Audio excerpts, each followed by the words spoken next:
Ce mardi 17 décembre, le conseil syndical du SMICVAL s'est tenu. Monsieur Hérémier, vous êtes l'organisateur du collectif contre l'arrêt du ramassage des poubelles en porte-à-porte. Pourquoi votre présence?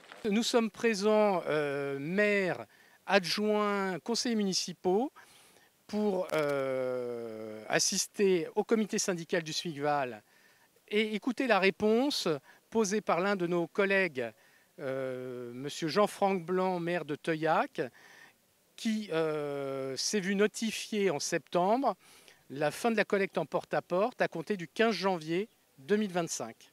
La question que j'ai posée aujourd'hui à Monsieur le Président, bon, je ne vais pas rappeler l'ensemble du contexte, mais simplement sur quel fondement juridique il pouvait s'appuyer pour arrêter la collecte de nos déchets en porte-à-porte à partir du 15 janvier, comme il nous a menacé lors d'un courrier recommandé que nous avons reçu.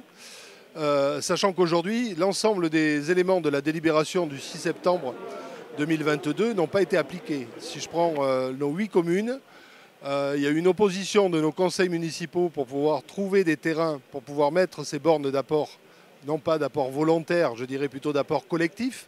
Donc nous n'avons aucune borne d'apport collectif sur nos communes. Et de ce fait, ça veut dire que s'il arrête le ramassage en porte-à-porte sur nos communes, il n'y aura plus du tout de collecte sur ma commune, par exemple, à Teuillac, comme sur les communes de Virsac, de Saint-Savin.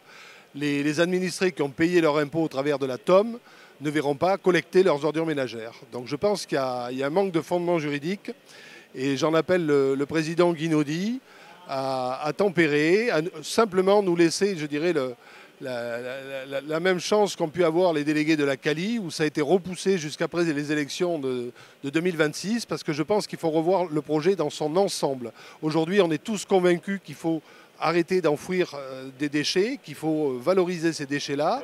Je pense que les gens jouent le jeu, ils jouent très bien le jeu parce qu'on peut voir que depuis le changement de mode de tri, on a beaucoup plus de poubelles jaunes qui sont remplies que les poubelles marrons pour lesquelles vont les déchets enfouis.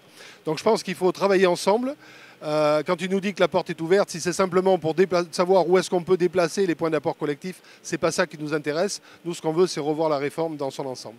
Monsieur Le Gall, c'est un conseil syndical particulièrement vif. Un comité syndical assez animé aujourd'hui avec beaucoup de maires présents dans l'Assemblée, donc une certaine exaspération, voire lassitude qui semble se faire naître en tout cas qui existe sur le territoire d'une manière générale.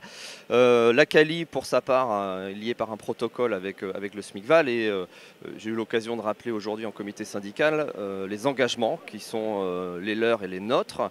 Ceux de la Cali ont été tenus, les engagements du SMICVAL ne sont pas encore tenus. On demande à comprendre la construction budgétaire du SMICVAL, on demande à comprendre le montant, la manière dont est construite la taxe d'enlèvement des ordures ménagères. Non pas qu'on remette en cause l'intégralité de ce qui est fait sur le SMICVAL, mais on a besoin de comprendre le coût du service public. Et aujourd'hui, cet engagement il n'est pas tenu, le président de la Cali l'a rappelé. Nous sommes liés par un protocole, mais il faut que tous les engagements soient tenus parce qu'on peut aussi se délier de ce protocole. Pour être complet, notons que le SMICVAL, contrairement à nos confrères, a refusé la présence de notre caméra lors de ces échanges et nous a empêchés de relater l'entièreté des débats, dont acte.